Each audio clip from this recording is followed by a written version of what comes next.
Bollywood silver screen presenting hope floats. कहानी की शुरुआत एक टॉक शो से होती है जहां पर कौनी नाम की एक लड़की है जो कैमरा के सामने सबको बताती है कि मेरा अपनी बेस्ट फ्रेंड के हस्बैंड के साथ अफेयर है।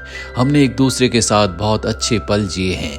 और इसके बाद उसकी बेस्ट फ्रेंड बर्डी को बुलाया जाता है। दरअसल बर्डी को यहाँ पर झूठ बोल कर बुलाया है। वो एक हाउसवाइफ है। उसकी आंखों पर ब्लाइंड फोल्ड होता है। जब उसके ब्लाइंड फोल्ड को खोला जाता है तो वो अपनी बेस्ट फ्रेंड को देखकर बहुत खुश हो जाती है। दरअसल उसे अपनी बेस्ट फ्रेंड और अपने हस्बैंड के बारे में कुछ नहीं पता। ना ही उसे पता है कि शो में अभी अभी उसकी बेस्ट फ्रेंड ने सबके सामने अनाउंस किया है कि उसका बर्डी के हस्बैंड के साथ अफेयर है। और अब यहाँ पर बर्डी के हस्बैंड को भी बुलाया जाता है। वो भी सबके सामने एक्सेप्ट कर लेता है कि मेरा कौनी के साथ अफेयर है। बर्डी को अपनी आंख और अपने कानों पर विश्वास नहीं होता। वो पूरी तरह से डिप्रेस हो जाती है। घर आने के बाद बर्डी अपनी बेटी को लेकर अपने होम टाउन चली जाती है जहां पर बर्डी की मॉम और उसका नेफ्यू रहता है जो कि बहुत ही छोटा है। यहाँ पर आने के बाद बर्डी अपनी डॉटर का एडमिशन स्कूल में करवा देती है। साथ ही वो अपनी मॉम को अपने हस्बैंड के अफेयर के बारे में बताती है। बर्डी की मॉम उसके दुख को समझ सकती है पर वो एक ही बात कहती है कि जिंदगी में आगे बढ़ना सीखो। अगले दिन हमें दिखाया जाता है कि बर्डी के घर पर जस्टिन नाम का एक हैंडसम लड़का आता है जो पहले बर्डी का क्लासमेट था। दरअसल बर्डी की मॉम ने उसे कुछ लकड़ी के काम को फिक्स करने के लिए बुलाया है। उसके अंदर कारपेंटर की सारी स्किल्स हैं। बर्डी की डॉटर उसके साथ बहुत सारी बातें करती हैं। अगली सुबह दिखाया जाता है कि जब बर्डी सो रही होती है तभी उसकी मॉम आकर उसे उठाने की कोशिश करती है क्योंकि उसकी मॉम को पता है कि बर्डी रात को नहीं सोती। वो रात भर घर में घूमती रहती है और इसका कारण तनाव है। वो उसे तनाव से निकालना चाहती है पर जब उसकी मॉम चली जाती है तो बर्डी एक बार फिर से सो जाती है। तभी उसे घर से बहुत तेज आवाज आती है। उस आवाज को सुनकर वो उठ जाती है। दरअसल नीचे जस्टिन कैबिनेट बना रहा होता है। वो नीचे आती है तो उसकी डॉटर उसके सामने आती है। वो अपनी डॉटर को डांटती है। उसकी डॉटर कहती है कि जब से मैं यहाँ पर आई हूँ मैं बोर हो चुकी हूँ। मेरे साथ बात करने के लिए कोई नहीं है। आप भी पूरी तरह से बदल चुकी हो। बर्डी की मॉम भी उसे कहती है कि तुमने जिंदगी जीना छोड़ दिया है जिसका असर तुम्हारी डॉटर के ऊपर भी हो रहा है। बर्डी की आंखों में आंसू आ जाते हैं और अब वो तय करती है कि वो अपनी जिंदगी को जिएगी।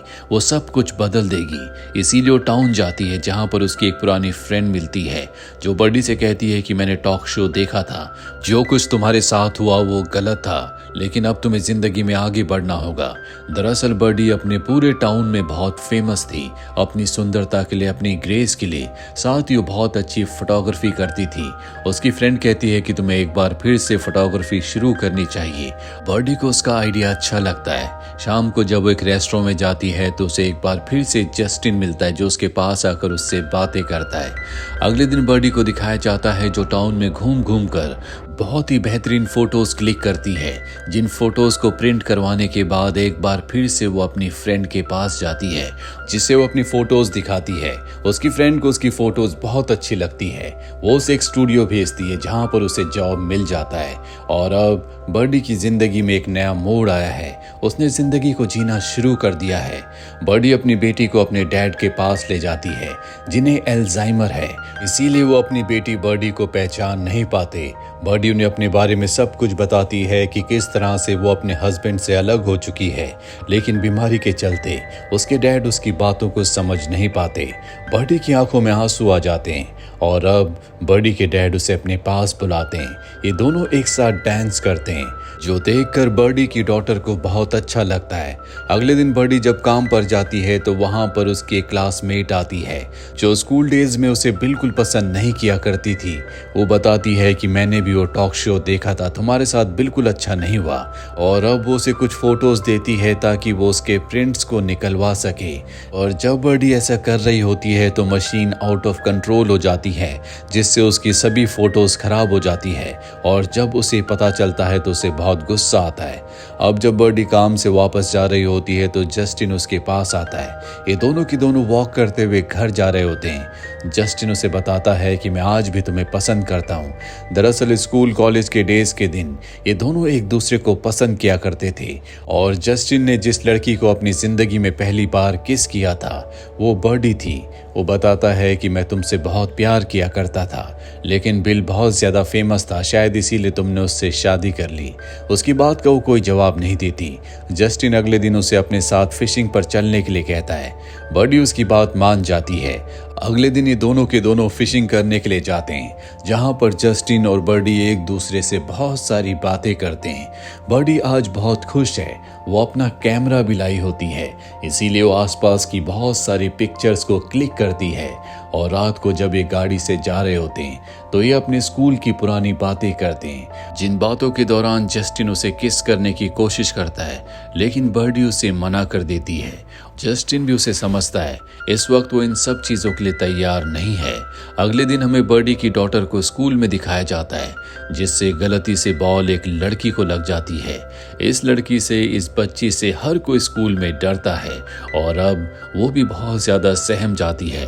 और जब वो जा रही होती है तभी वो लड़की जिसके बॉल लगी थी वो उसे पीछे से परेशान करने लगती है। बर्डी की डॉटर को गुस्सा आता है, वो उसे अपने लंच बॉक्स से हिट करती है। सब बच्चे शॉक्ड हो जाते हैं क्योंकि आज तक किसी ने उसके खिलाफ ऐसा नहीं किया। और अब बर्डी की डॉटर वहां से भागने लगती है, पर वो लड़की उसे पकड़कर बहुत बुरी तरह से पीटती है। यहाँ पर बर्डी का नेफ्यू भी होता है जो उसकी डॉटर के साथ पढ़ता है। वो उसे घर ले आता है और घर आकर वो अपनी मॉम बर्डी को कुछ नहीं बताती। अगले दिन बर्डी की मॉम उसे एक पार्टी में ले जाती है, जहाँ पर शहर के वो सभी लोग होते हैं जो बर्डी को बचपन से जानते हैं। यहाँ पर जस्टिन भी होता है। जस्टिन बर्डी को अपने साथ डांस करने के लिए कहता है, हालांकि शुरू में वो मना कर देती है, पर जस्टिन उसे मना लेता है और इसके बाद ये दोनों के दोनों एक रोमांटिक सॉन्ग में बहुत अच्छा डांस करते हैं, जैसे ये हाई स्कूल में किया करते थे। बर्डी आज बहुत खुश है। इसके बाद वो जस्टिन के साथ उसके घर पर आ जाती है, जहां पर ये दोनों के दोनों समय के साथ बह जाते हैं और पहली बार इंटीमेट होते हैं। सुबह वहां से बर्डी अपने घर आ जाती है, लेकिन आज वो बहुत अपसेट है क्योंकि रात को जो कुछ हुआ उसका गिल्ट उसके दिल में है। इसके बाद वो अपने काम पर चली जाती है। शाम को जब वो घर वापस आती है तो वो देखती है कि उसकी मॉम ने जस्टिन और उसके लिए खास डिनर इनवाइट किया है। हालांकि वो ऐसा नहीं चाहती, पर तभी डोर बेल बजती है। बर्डी की डॉटर दरवाजा खोलती है, जस्टिन होता है। दरअसल बर्डी की डॉटर भी जस्टिन को बहुत पसंद करती है और अब जस्टिन अंदर आ जाता है। बर्डी की मॉम इन दोनों को अकेला छोड़कर यहाँ से चली जाती है। बर्डी जस्टिन से कहती है कि कल रात को जो कुछ हुआ वो एक भूल थी, तुम उसे भूल जाओ। जस्टिन कहता है कि हम हाई स्कूल के स्टूडेंट्स नहीं हैं। मैं जानता हूं कि तुम्हें अब भी अपने एक्स हस्बैंड बिल का इंतजार है, लेकिन अब वो कभी नहीं आएगा। हमें अपनी जिंदगी में आगे बढ़ना चाहिए। दरअसल वो बर्डी से बचपन से प्यार करता है, पर तभी वहां पर बर्डी की डॉटर जो सब कुछ सुन रही थी वो आती है और कहती है कि मेरे डैड हमसे बहुत प्यार करते हैं, जल्दी वो मुझे और मेरी मॉम को लेने के लिए आएंगे। बर्डी की मॉम भी यहाँ पर आ जाती है, जिसके बाद जस्टिन कहता है कि शायद अब मुझे जाना चाहिए। बर्डी की मॉम कहती है कि तुम्हें जस्टिन को मौका देना चाहिए था। और जब जस्टिन जा रहा होता है तभी बर्डी की डॉटर उसके ऊपर, उसकी गाड़ी के ऊपर पीछे से पत्थर फेंकती है। साथ ही वो अपनी मॉम बर्डी पर गुस्सा भी करती है और कहती है कि मैं तुमसे और डैड से प्यार नहीं करती। बर्डी बहुत ज्यादा परेशान है, इसीलिए पास ही के एक बार में जाती है जहां उसे हर कोई जानता है। कुछ ऐसे भी लोग हैं जो उससे हमेशा से जेलस थे क्योंकि अपने टाइम में वो बहुत ही स्मार्ट गर्ल हुआ करती थी। यहाँ पर वो ड्रिंक करती है।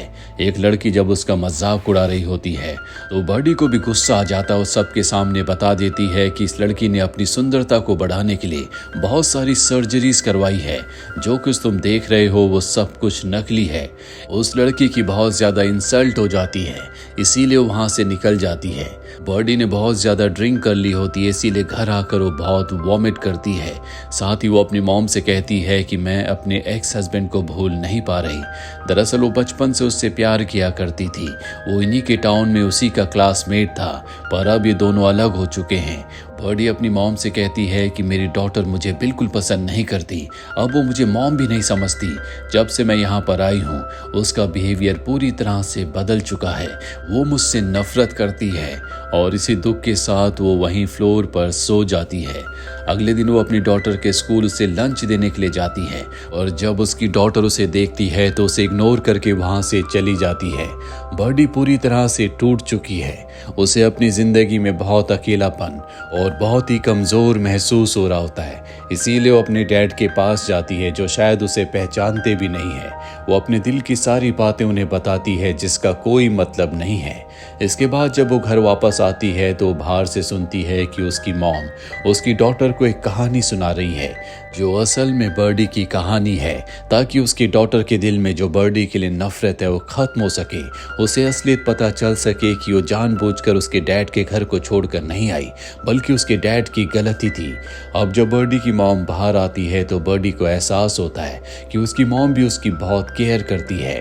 इसके बाद उसकी मॉम अपने कमरे में चली जाती है और जब वो कॉफी पी रही होती है तभी उनके हाथ से कप प्लेट छूट जाता है। बर्डी इस आवाज को सुनकर उनके कमरे में आती है और उसे पता चलता है कि उसकी मॉम की मृत्यु हो गई, जिससे बर्डी को बहुत दुख होता है क्योंकि उसकी मॉम ही उसका सबसे बड़ा सहारा थी।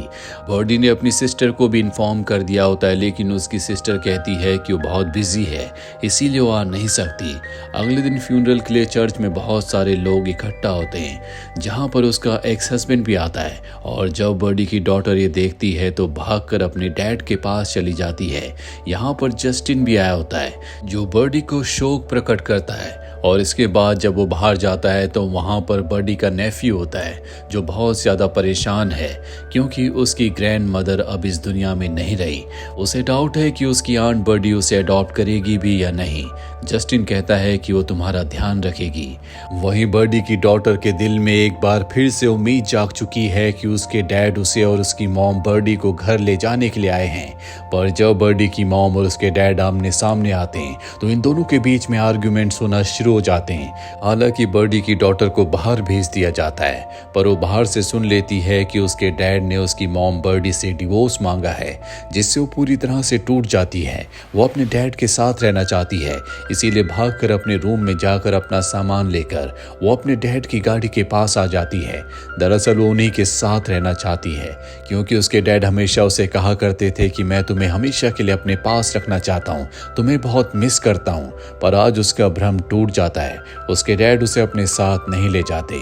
रात को जब वो अपने कमरे में होती है तो उसकी मॉम बर्डी उसके पास आती है और कहती है कि तुम मेरे लिए बहुत खास हो। उसकी डॉटर को भी समझ में आ जाता है कि उसके मॉम डैड के बीच में जो कुछ हुआ उसमें उसके डैड की गलती थी और अब उसे भी एहसास हो जाता है कि उसकी मॉम उससे बहुत प्यार करती है, उसकी बहुत केयर करती है।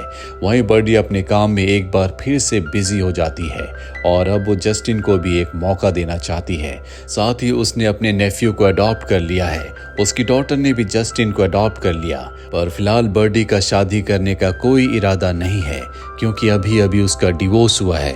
उसने अपनी मॉम को खोया है। उसके दिल में बहुत सारे गम है, पर वो जिंदगी के गमों का सामना करते हुए जिंदगी की होप्स के साथ जीना चाहती है।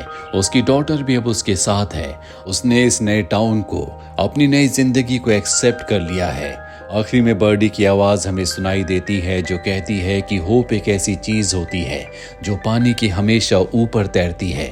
जिंदगी चाहे कितनी हार्ड क्यों ना हो, लेकिन हमें अपनी होप को कभी नहीं खोना चाहिए। तो ये थी पूरी कहानी इस फिल्म की। उम्मीद करते हैं कि ये कहानी आपको पसंद आई होगी।